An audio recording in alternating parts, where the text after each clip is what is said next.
Então vou chamar fundador e CEO da eTraction, com mais de 10 anos de experiência no setor de e-commerce. Em 2024, sua empresa gerou um GMV de mais de 210 milhões para clientes e já ajudou mais de 600 lojas online a iniciarem suas vendas na internet, acumulando inúmeros cases de sucesso. Inclusive, vai mostrar um hoje para a gente aqui, Leandro da eTraction. Palmas aí, pessoal. Salva de palmas.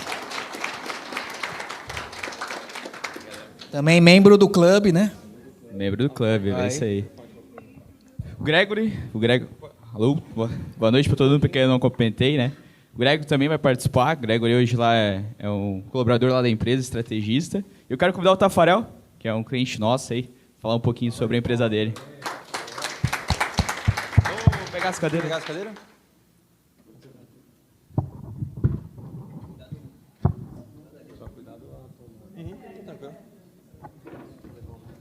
Senta aí.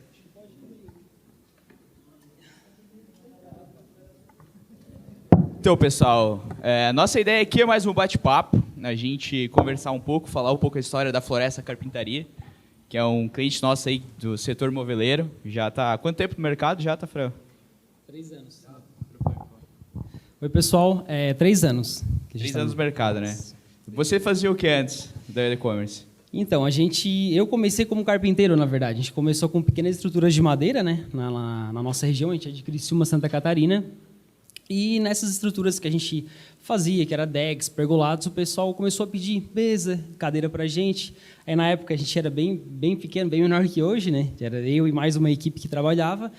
E a gente, não dá para a gente começar a produzir, tem que ter maquinário, investimento, tudo isso. Então, a gente foi atrás de um fornecedor, assim, para começar.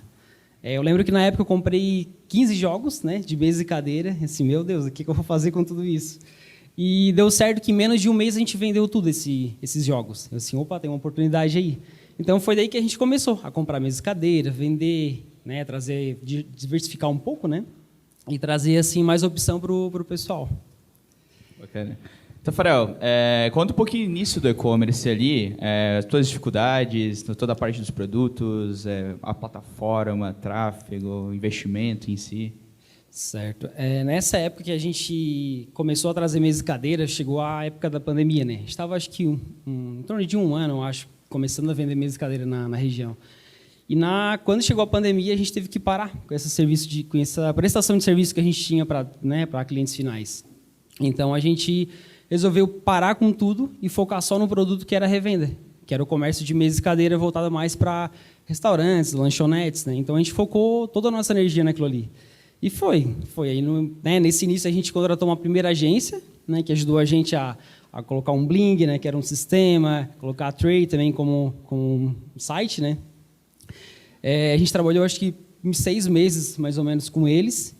E depois disso estagnou o faturamento, a gente não conseguiu crescer mais, e depois disso a gente conheceu o eTraction, né? A gente contratou para ser nossa agência lá. Então, até hoje. Deixa o Gregory falar um pouco aí. Considerando isso que você comentou, né, que vocês trabalharam ali um tempo com essa antiga agência, e vocês chegaram a crescer, a escalar, porém chegaram a um patamar onde vocês estagnaram. Quais foram os principais problemas que vocês tiveram nesse momento que vocês estagnaram e que realmente fizeram vocês ir atrás de talvez uma nova parceria, uma nova agência, uma consultoria? Porque eu sei que não foi somente questão do faturamento, a gente tinha outros problemas, né? O nosso principal problema era a questão de gerar lucro para a empresa. A gente tinha um faturamento e não via dinheiro, vamos dizer assim, né, no final da última linha do DRE.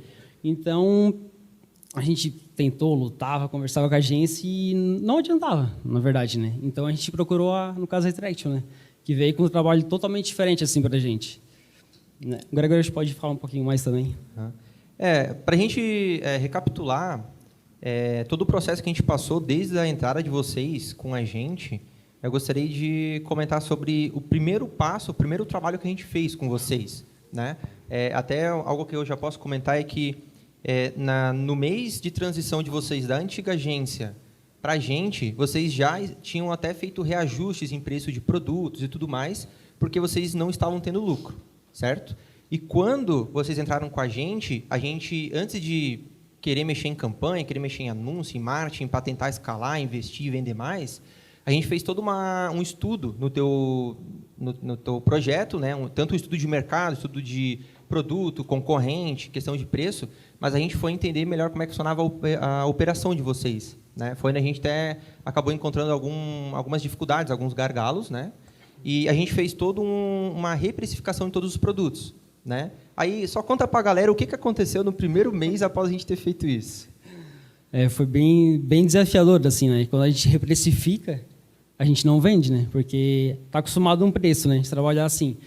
Quando a gente joga um outro preço, não entrega, né? As campanhas. A gente teve, eu não vou lembrar de cabeça, mas assim, teve produtos que vendiam muito bem, que a gente chegou a ajustar o preço em mais de 20% a mais, né? Então, a gente já estava num patamar de faturamento estagnado, e quando a gente fez esse ajuste de preço, caiu absurdamente, caiu para, não lembro de cabeça, mas dentro do site caiu para 1/3 do que faturava antes, né? Para não falar em valores. Só que daí a gente teve o desafio de conseguir fazer todo um trabalho para conseguir fazer o negócio tracionar novamente, considerando essa situação, onde a gente teve que reajustar os preços. E aí é onde veio outros trabalhos, né, outras situações. Eu lembro que a gente ficou 2 meses nessa situação, onde caiu bastante o resultado, porém, no terceiro mês, a gente conseguiu retomar e a gente chegou até a bater recorde de faturamento. E um dos principais trabalhos que a gente fez, que também agregou muito, foi o auxílio, que é um conjunto, né, mas um auxílio que a gente prestou para vocês, para estruturar a parte de venda consultiva, certo? Tu consegue contar um pouco mais como é que foi isso, o que a gente começou a fazer e tudo mais? Certo. Foi bem desafiador também, né? Essa parte. Acho que uma coisa que fez bastante diferença também foi a gente ter um processo comercial também muito bem feito, né, lá na empresa. Implantar um setor de vendas, implantar um setor de pós-vendas, né? Porque, querendo ou não, o nosso produto ela é um produto que não tem compra recorrente. O cliente compra às vezes uma cadeira, vai comprar, sei lá, daqui uns meses uma mesa, um aparador, uma cristaleira. Então, diante dessa dificuldade, né, a gente implantou um setor de vendas interno, né, para do aproveitamento desses leads, porque é caro o lead, né, hoje para trazer toda uma demanda para dentro da empresa ali. Então, para a gente ter esse aproveitamento, a gente montou esse processo, né, bem feito ali, e foi construindo aos pouquinhos, né, foi elevando e tal. E a gente tem uma conversão bem boa, né, nessa parte do WhatsApp também. O teu negócio, ele é um negócio que precisa ter lucro já na primeira venda. Então, é diferente um pouco de quem tem venda recorrente, ali, que às vezes pode pagar um pouco a mais no começo, ter um prejuízo, depois conseguir vender novamente aí no terceiro mês, quarto mês. Então, é um negócio bem desafiador, né? Eu acredito que tem vários negócios assim bem parecidos. Uma coisa que mudou o jogo para vocês, né, Tafarel? Vocês vendiam a gente começou a ter um resultado bem legal no e-commerce, né, vendendo e-commerce. Só que depois que implantou os vendedores dentro do teu site, a gente conseguiu vender bastante para o WhatsApp também. Conta um pouco da parte dos teus vendedores. Qual a porcentagem hoje de faturamento do site e dos vendedores hoje? Hoje, cerca de 60% a 70% é o WhatsApp, assim, ó. É muito. A gente converte demais. Lá o nosso time é bem engajado, a gente faz várias ações para o pessoal estar, né, em conjunto com a gente, né, em conjunto com a meta, em conjunto com a empresa. E também a gente pressiona bastante a agência, né? O Gregory sabe, ele está tempo lá com a gente. E, cara, é meta em cima de meta, a gente tem que fazer bater, tem que engajar o time, tem que fazer diferença para alcançar o objetivo, né? É isso. Em cima desse trabalho que a gente fez, né, de conseguir estruturar processos e escalar vendas consultivas, a gente também teve algumas outras barreiras, que era a questão do ticket de venda, né? Então, de início, a gente não conseguia vamos lá estruturar uma equipe de 10 vendedores. Não, começou com 1, depois trouxe mais 1, daqui a pouco estava com 3 e por aí vai. A gente tinha uma situação onde a gente acabava tendo muitos leads, muitas pessoas entrando em contato no WhatsApp, tirando dúvidas, querendo comprar um produto, às vezes, de R$100, R$200, uma cadeira, uma banqueta, às vezes uma mesa de cabeceira ali de R$300. E, às vezes, o tempo para você conseguir converter esse usuário era muito longo. Às vezes, você tinha que conversar com o cara, com a pessoa ali durante vários dias, tirar várias dúvidas. Enfim, era um processo que, às vezes, se a gente fosse analisar o tempo que era disposto em cima disso, acabava não valendo a pena, né? E aí também veio mais um trabalho que, na verdade, foi algo que a gente identificou que era uma demanda, né? E aí a gente tentou estruturar e trabalhar para fomentar isso, que era a questão da gente vender em valores mais altos, vender para estabelecimentos, principalmente, né? A questão de mesas, cadeiras. Tu consegue passar para a galera como é que está funcionando hoje essa questão de todas as vendas do WhatsApp quanto mais ou menos está sendo para pessoas que estão comprando poucos produtos de ticket mais baixo, e também questão das vendas mais altas, né, que a gente está vendendo bastante para estabelecimentos, restaurantes e outras empresas, né? No início, a gente, quando lançou o site, né, que a gente começou a trabalhar, né, no caso com a Attraction também, a gente vendia tanto para cliente final e tanto para cliente de estabelecimento. E a gente viu que o cliente de estabelecimento ele não consegue comprar direto lá no site, 15, 20, 40, 60 mil reais lá direto, porque tem a parte de desconfiança, né, de tu ir lá e pagar por esse valor. Então, a gente trazendo esse cliente lá para o WhatsApp, fazendo um trabalho de videochamada, um atendimento mais personalizado, a gente conseguiu converter bastante, né, também. Show de bola. Inclusive, hoje, um dos principais trabalhos que a gente tenta fazer é justamente buscar cada vez mais clientes potenciais de valores altos, né? Então, até um outro trabalho, agora trazendo, né, um outro trabalho que a gente fez desde o início e sempre faz, é a questão de analisar o mercado para trazer novos produtos, que a gente identifica uma demanda existente, né? Geralmente, a gente tenta trabalhar em cima de demandas que a gente vê que tem produtos potenciais para a gente vender também em grande quantidade, né? Vender para estabelecimentos, né? E aí, comentando desse trabalho, da gente fazer uma análise de mercado, também foi algo que auxiliou muito. Lá no início, vocês tinham um problema com a questão do estoque, acabava acontecendo de, muitas vezes, um produto curvar, acabar furando estoque, não tinha uma profundidade de estoque muito grande, então a gente teve que fazer todo um processo ali de estruturar, né, como fazer esse controle de estoque, identificar os produtos que mais vendem, por aí vai. Mas também a questão de trazer novos produtos. Inclusive, de início, sempre que vocês iam trazer um produto para testar, às vezes era meio que no escuro, né? Consegue contar um pouco também dessa dificuldade que vocês que vocês passaram, né? De, preciso trazer mais produtos, preciso aumentar minha escala vertical, né? De minha esteira de produtos, mas, qual produto eu vou trazer? Né? Qual preço eu consigo trabalhar em cima desse produto? E aí também, talvez, comentar do trabalho que a gente fez para tentar reduzir ao máximo o erro que a gente pode acabar tendo em cima dessa ação de querer trazer novos produtos. A gente já cometeu bastante erro, assim, comprar produto para testar e comprar quantidade grande, né? Tu vai lá, olha o mercado, olha o produto, acho que isso aqui tá bombando, vai vender. Aí vai lá, traz umas 500 cadeiras dessa aqui, vamos tocar para frente. Cara, é um erro assim que... Meu Deus. Enfim, isso a gente lá no começo fazia também bastante, né? Trazia produtos e tal. Só que hoje, todo produto, quando a gente vai pensar em vender, primeiramente a gente traz para a agência, é feita uma análise de mercado, é feito análise de precificação, profundidade de estoque também, que é bem importante, porque a gente trabalha com um giro alto de produto, né? Então, tem que ter fornecedor que pode atender a demanda também, né? Então, essas coisas que vão contribuindo, assim. A agência, ela montou, né, um documento para a gente lá no Excel que ajuda bastante a gente calcular isso e ver a viabilidade, né? Isso aqui vai, não vai, isso aqui pode travar lá na frente. E é bom daí ter essa segurança também, né? Para vocês entenderem melhor, assim, o Gregory é o cara das planilhas.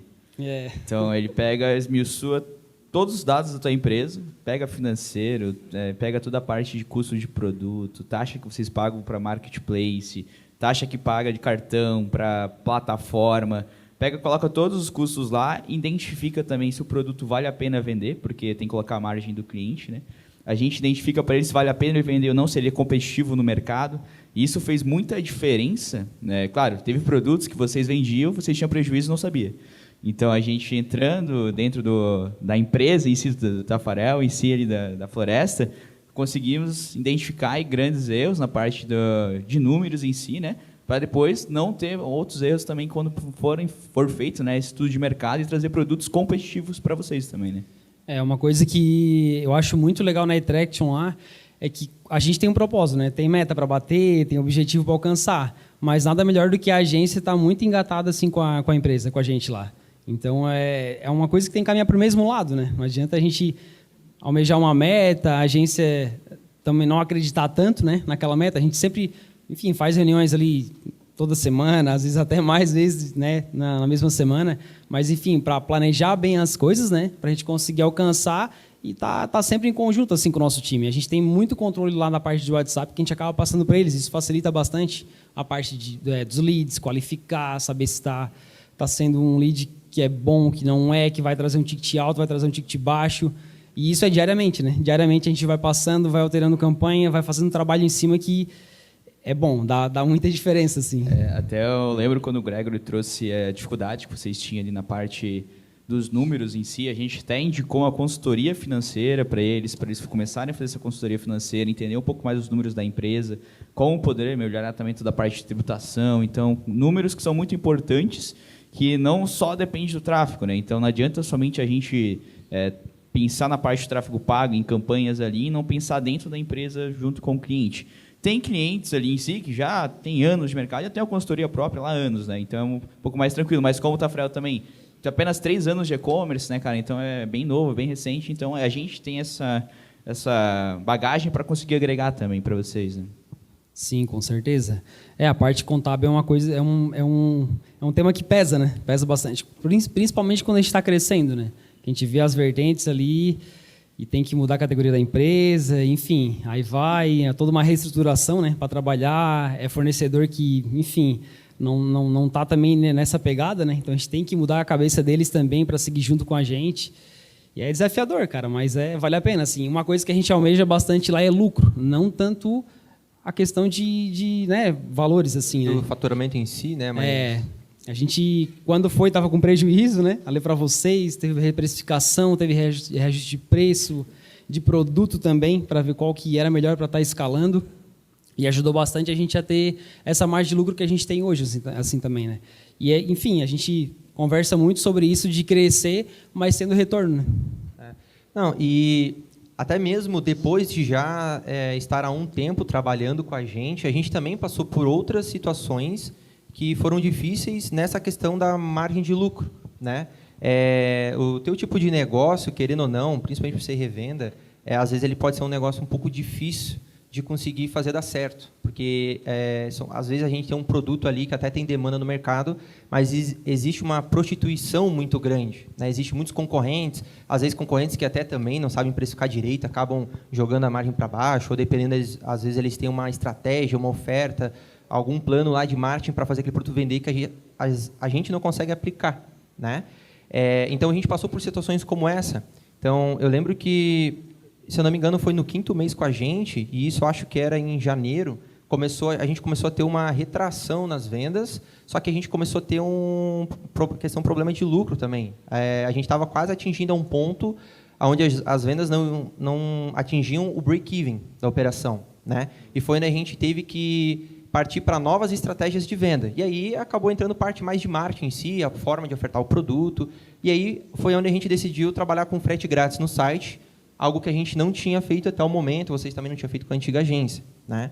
Só que assim, a gente está falando de um e-commerce de móveis, que é lá em Criciúma, lá em Santa Catarina, onde mais da metade das vendas é aqui em São Paulo. Então, a logística disso ela é muito cara, certo? Então, a gente tem muito problemas com isso. Inclusive, é uma das coisas que a gente mais comenta toda a reunião e aí, como é que está a busca de novas transportadoras, novas soluções, né? Então, a gente teve essa questão. A gente pensou, não, beleza, vamos tentar trabalhar com frete grátis. Só que como que a gente vai trabalhar com frete grátis, né? Sendo que a gente tem uma margem apertada, o nosso frete é caro, o nosso preço de produto já é prostituído, e se a gente aumentar o preço do nosso produto para embutir aquilo que a gente deu desconto no frete, vai afetar as nossas vendas, porque o nosso preço vai ficar mais caro do que o concorrente. Aí entra várias outras estratégias que a gente veio para testar, né? A gente partiu para, de acordo com projeções que a gente fez, a gente identificou que talvez poderia fazer sentido a gente ter um custo por cada usuário dentro do site maior, ter um custo maior para anunciar em geral, porém tentar aumentar de forma proporcional que compensasse a nossa taxa de conversão. Resolvendo o nosso maior problema, que era a questão do frete. Isso até poderia servir como um meio da gente medir o quanto a gente conseguia modular o preço do nosso produto, tentando fugir daquela prostituição de mercado, certo? Então, foi ali onde, no primeiro mês, a gente fez essa estratégia, fez frete grátis, e conta para a gente como é que foi, só que os problemas que a gente começou a ter nos meses seguintes, que a gente começou a aplicar essa questão do frete grátis. Foi uma coisa que a gente decidiu, vamos dar o frete grátis e vamos levar o faturamento. Precisa ter mais cliente, mais giro. A gente sempre pensou em trabalhar com bastante giro, né, maior, até por conta que consegue taxa melhor com gateway de pagamento, o teu fornecedor ele te olha com outros olhos porque tu compra bastante dele, então tem mais oportunidade, então tem suas vantagens também. Só que a gente programou isso e foi uma loucura, assim, dobrou o faturamento e foi crescendo, assim, e aí vem os problemas, né? Que a gente, né, da nossa operação mesmo, que é mão de obra, é expedição, é o desafio, é transportadora, é o valor do frete, que daí eles vão, né, colocando, aplicando em cima. Então, foi uma série de coisas que foi afetando, né? Quando a gente aplicou essa estratégia do frete grátis, que ela é bem simples, mas como eu falei, na situação da Floresta Carpintaria em si, são vários detalhes que acabam complicando a gente fazer isso. A gente teve logo de início, o primeiro mês, um boom nas vendas. A gente teve, mais uma vez, recorde de faturamento, cresceu muito. A venda consultiva cresceu muito, principalmente para tickets mais altos também. Então, muitos restaurantes aproveitando, porque às vezes o restaurante fazia um pedido ali, cara, de 40 mil, que em questão de frete dava 4, 5 mil reais. Só que daí agora estava com frete grátis. Ele não tinha mais que pagar 4 mil reais somente de frete. Algo considerável, né? A gente, então, teve um crescimento exponencial ali, bem considerável em vendas, e a margem de lucro ficou muito boa no primeiro mês. Aí a gente manteve o frete grátis para o segundo mês. A gente até fez alguns ajustes em questão do ticket mínimo que a gente concediu o frete grátis. A gente acabou gradativamente subindo esse ticket mínimo para a gente tentar não ter tanto prejuízo também com produtos muito baratos, no qual não compensava, né, a gente dar o frete grátis. Só que nos meses subsequentes ao primeiro que a gente deu esse frete grátis, aconteceu a questão do nosso lucro começar a diminuir novamente, só que daí as nossas vendas também estavam aumentando. Só que as vendas estavam aumentando, o custo com o produto vendido estava aumentando, mas principalmente o custo com transportadora começou a aumentar. E aí a conta não começou mais a fechar novamente, né? Principalmente questão de reajuste de transportadora. Eu lembro que teve situações de algumas transportadoras que vocês tiveram que parar de trabalhar porque deu muito problema e era uma transportadora que tinha custo muito bom e aí teve que começar a trabalhar com outras transportadoras que eram melhor, porém mais caras, né? E aí foi onde a gente teve que... A gente se encontrou mais uma vez numa sinuca de bico. A gente conseguiu resolver todo o nosso problema, vender mais, lucrar mais, só que agora a gente estava tendo mais... Nossa margem de lucro estava diminuindo de novo, só que agora com um faturamento muito maior. E aí, para a gente modular isso novamente e conseguir resolver isso mais uma vez, aí o buraco era mais embaixo, digamos assim, né? Tu consegue comentar um pouco como é que foi esse período, até a gente fazer uma outra ação, trocar de estratégia para conseguir resolver esse problema de novo? As transportadoras, a gente sabe que quem trabalhar com móveis montado, igual a gente, é um desafio porque arranha, quebra. Enquanto tu está com faturamento pequeno, é um tipo de problema. Quando tu aumenta, triplica o teu faturamento, o problema se torna bem maior, né? Então, isso a gente teve que caçar transportadoras, teve que ir atrás, ligar para... Nossa, fazer muitos contatos para conseguir transportadora que atendesse a gente, né? Então... Foi assim um desafio bem grande, assim. Fez a gente evoluir muito, fez a gente crescer muito também, porque tinha coisa na empresa que a gente acabava deixando passar, né? Porque é uma empresa pequena, né? Uma empresa que tinha um faturamento pequeno. Então, quando tu passa a faturar mais, é muito diferente, é bem diferente mesmo. Então, como eu te falei, as transportadoras também começam a te dar mais oportunidades, começa a fazer mais parceria também com eles, né? Conseguir frete mais em conta também. Então, isso foi ajudando também bastante. E a gente foi levando, né, o frete grátis durante meses, arrumando um pouco a precificação, arrumando um pouco a parte de transporte para baixar o valor também, né, até conseguir estabilizar, né? A gente basicamente teve que, nessa questão do frete grátis, dar um passo atrás, só que ao mesmo tempo a gente não podia voltar para o formato que a gente trabalhava antes, porque a gente já não conseguia mais ter os mesmos preços de produtos. Então a gente teve que fazer um meio termo, trabalhar com frete fixo, alguns produtos ter descontos no frete, mas um desconto parcial, e, enfim, por aí vai, né? Só que um trabalho que entrou e que foi muito importante foi aquele que a gente citou antes. Foi a questão da gente analisar mercado, analisar produtos, analisar a demanda e ir atrás de novos produtos. A gente fez, inclusive teve, eu não lembro exatamente em que período que foi, mas eu acho que foi próximo ao momento que a gente fez a troca de plataforma, que foi quando a gente estava buscando novos produtos e novos fornecedores também, para não depender dos mesmos fornecedores, que tinha alguns produtos que até era bom, mas dava problema com o fornecedor, questão às vezes do próprio fornecedor atrasava, por aí vai, né? A gente fez ali uma análise que demorou alguns meses, acho que uns 2, 3 meses, e a gente chegou a analisar 15 fornecedores, às vezes se a gente for ver para o produto, a gente chegou a pegar uma relação de, sei lá, vamos supor ali uns 80 produtos, precificar todos eles antes da gente fazer a primeira compra. E aí, depois de ter precificado todos os produtos, tendo em mente com qual valor a gente conseguiria vender, qual margem a gente teria, aí a gente fazia uma análise de mercado para comparar com os concorrentes, para a gente entender, opa, eu vendendo produto X, portanto, eu vou conseguir vender bem porque o meu preço vai estar melhor do que o da concorrência, ou não.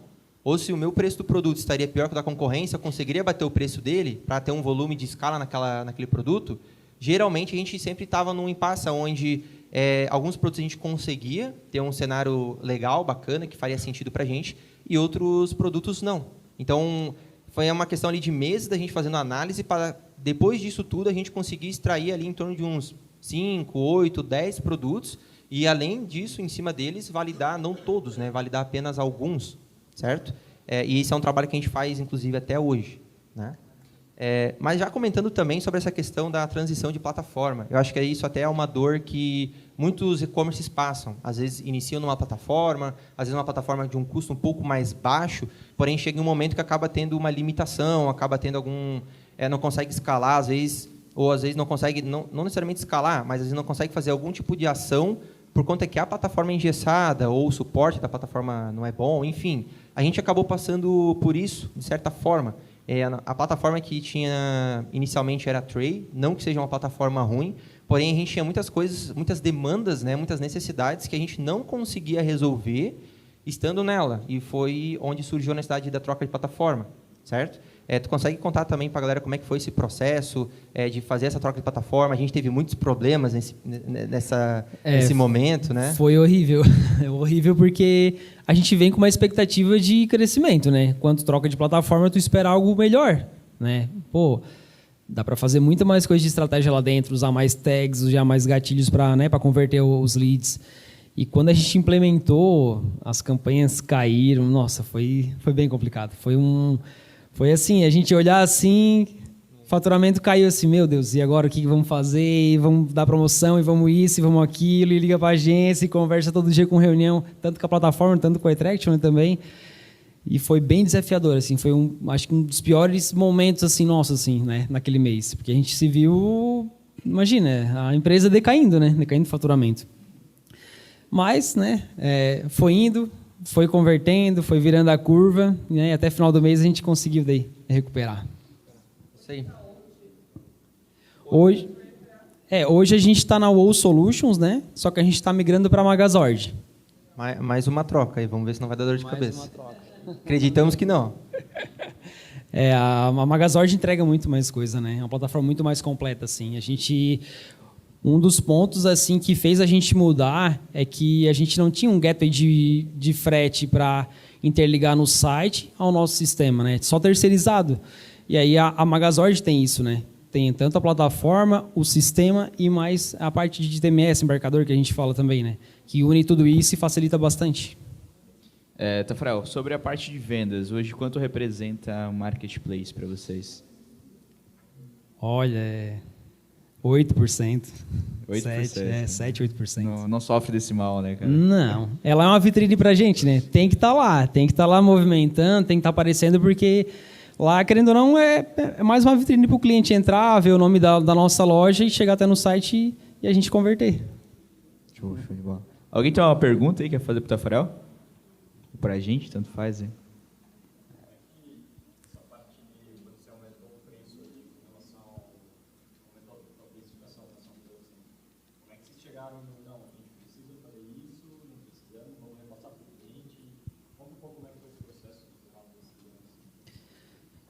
Cara, quando afeta o bolso, né? Quando afeta o bolso, que tu não tem mais o que fazer, ou tu muda, né? Tu aumenta o preço, ou tu cai num buraco, né? Ali é sem fim. E é bem complicado assim, chegar a tomar essa decisão e fazer isso, né? Antes, no caso da plataforma, né? Que a gente deu o frete grátis, que foi assim, muito rápido. A gente colocou lá na frente um frete fixo, para não cobrar o frete inteiro. Trabalhou, acho que foi 1 mês ou 2.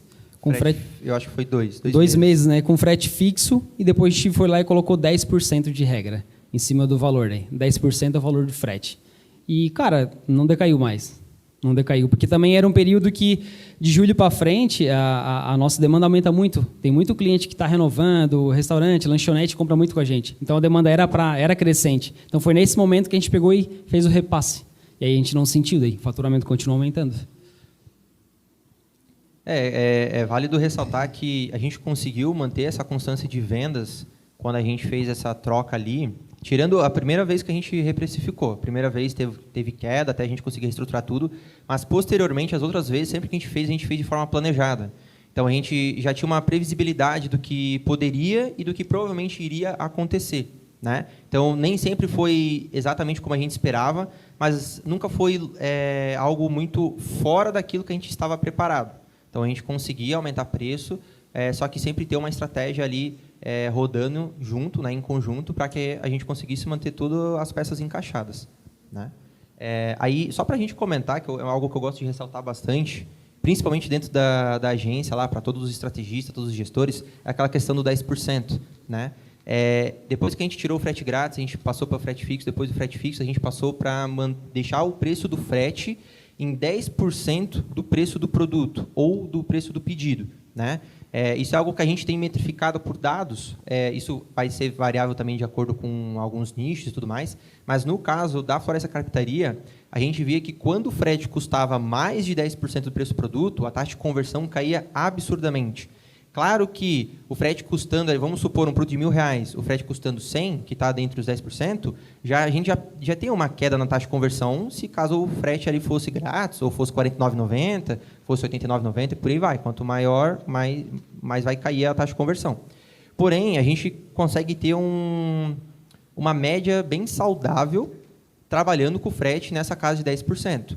Porém, em algumas situações, é claro, às vezes quando um produto, o valor dele era agregado, porém ele é um produto, por exemplo, uma cristaleira, que iria enviado montada, de madeira maciça.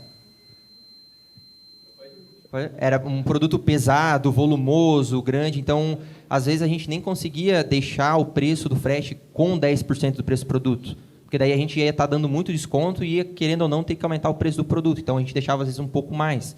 Aí a gente sempre seguiu uma regra de deixar, no máximo, 15%. Se a gente não conseguisse deixar o frete na casa de 15%, que já era ruim, a gente partia para outro produto e deixava aquele de lado. Assim como também a questão da precificação, né? Teve vários produtos que a gente chegou num patamar onde a gente olhava, da forma que a gente está trabalhando atualmente, para a gente continuar vendendo esse produto já com um custo alto, às vezes o custo com mídia em cima daquele produto já não estava dentro do que a gente gostaria, a minha lucratividade tinha que estar em 3%, 4%. Cara, não faz sentido. Tá? O lucro líquido nessa margem aí não é saudável. Então, a gente fazia um trabalho para começar de forma gradativa, retirar esse produto, deixar ele de escanteio mesmo e suprir com novos produtos, né? Tem produto que traz faturamento, só que se a gente analisar o produto mesmo, chega uma hora que não vale mais a pena trabalhar com ele. A gente fez análise de alguns produtos agora nesse ano, né, uma análise do ano inteiro assim que se passou, do que foi investido para vender somente aquele tipo de produto específico, e a gente viu que não valia a pena. Né? Chegou um momento que não, agora a gente para e vamos investir em outro produto que vai gerar muito mais lucro para a gente, no caso. Isso. Então, Farel, eu gostaria que você passasse uma visão para todo mundo que está aqui, de acordo com a experiência que você teve desde que você abriu o e-commerce, né? Claro que alguma das coisas que você passou vai depender também do nicho do produto, dependendo do nicho não vai ter o mesmo problema, né? Mas eu acho que é válido compartilhar essa experiência.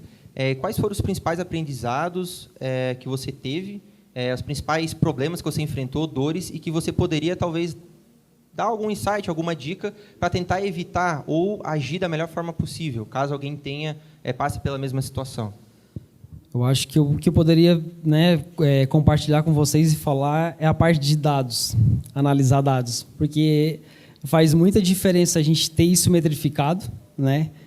Trabalhar em cima de dados. Hoje a gente teve aqui, né, o pessoal falando muito sobre isso, do que tu olhar o achismo, olhar o concorrente, olhar o que está sempre vendendo na internet, olhar o que o outro, né, fala. Então, quando tu começa a analisar dados mesmo, tu começa a ser muito mais assertivo. A gente custou aprender isso lá. Hoje a gente está ficando, estamos evoluindo. Deu boa, Naka? Fechou? É isso aí. Alguém tem mais alguma pergunta, não?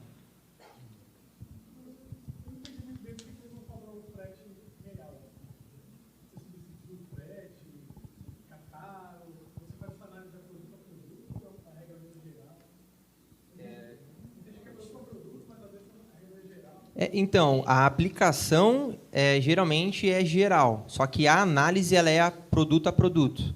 Então, a gente consegue, às vezes, fazer uma regra que vai aplicar uma condição específica para cada produto, só que acaba muitas vezes sendo inviável, principalmente se a gente tem que testar e depois mudar, fazer algum ajuste. Então, a aplicação ela geralmente é geral. Só que, quando a gente analisa, a gente tem que encontrar um valor que vai servir para uma grande parte dos produtos. Entende? Que não vai deixar nem muitos produtos com preço muito baixo, às vezes gerar prejuízo, e nem outros produtos com preço muito alto e não vender. Né? Então, tem que ser algo que, digamos assim, é o valor ideal para a gente conseguir ter o melhor resultado possível. Certo? Só que daí, por que a gente não cobra esse valor integral? Porque quando a gente está falando de imóveis e uma logística onde a sede, o despacho é feito lá de Santa Catarina, quase Rio Grande do Sul, né? E nossas principais vendas aqui para o Sudeste, a gente tem um custo de logística muito alto. Então, às vezes, o valor integral de um produto de frete é tão alto que os usuários, né, os clientes, os compradores, não estão dispostos a pagar aquele valor. E a gente acaba sendo obrigado a baixar o valor de frete para a gente conseguir vender. Então, vamos dar um exemplo prático para vocês entenderem. Daí a gente tem que acabar aumentando o valor do produto, embutir isso para conseguir vender. Mas vamos dar um exemplo ali. A gente tem... vamos dar um exemplo da própria cristaleira que eu comentei antes. Uma cristaleira ali de R$1.000, independente de ser um valor alto ou não. Se esse produto, para ser entregue para você, custasse R$250, você acharia que é um valor ok, é um valor caro, alto? Alto, né? Dependendo ali a região, é mais ou menos o valor real. Então, às vezes, a gente tem que botar o preço do produto de 1.000 para R$1.149, então a gente está embutindo R$149, e aí baixar isso no frete. Por mais que o cliente, na hora que ele está comprando, não muda nada, ele e vai pagar o mesmo valor, a percepção, do momento que ele olha, ele não vai ver o frete como algo caro, ou não tão caro, algo que vai impedir ele de comprar. E isso também entra na negociação com o fornecedor, né? Porque a partir do momento que tu compra 5 cristaleiras ou 10, tu começa a comprar 50, 100, é bem diferente. Então, tu, querendo ou não, tu consegue também pressionar ele para baixar o valor, né?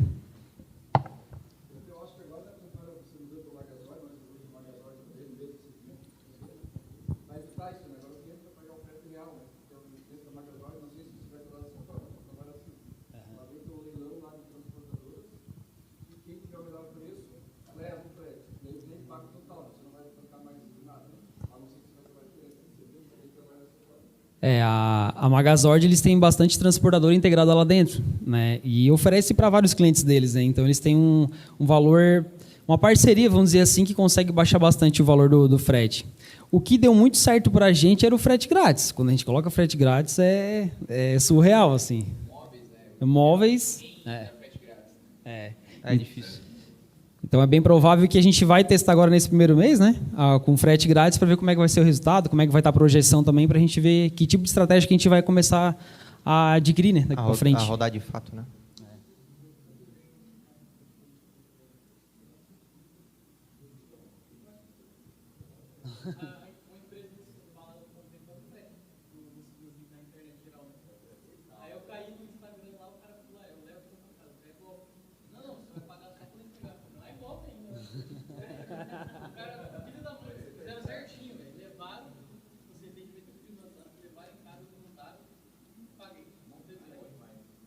Montaram. Nossa.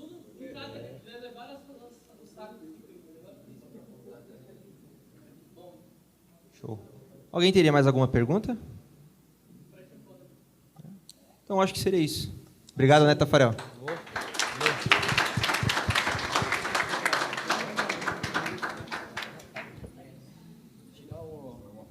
Potinha aí. Na minha água aqui, na boca seca. Dá um negócio aqui, ó, essa tomada aqui. Bem cadeira em cima.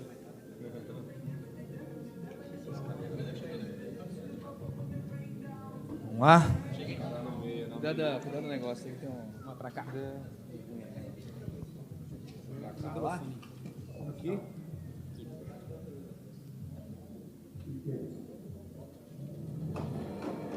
Boa. Obrigado, hein? Boa, valeu pessoal, salva de palmas. Valeu, obrigadão, cara. Valeu. Obrigado.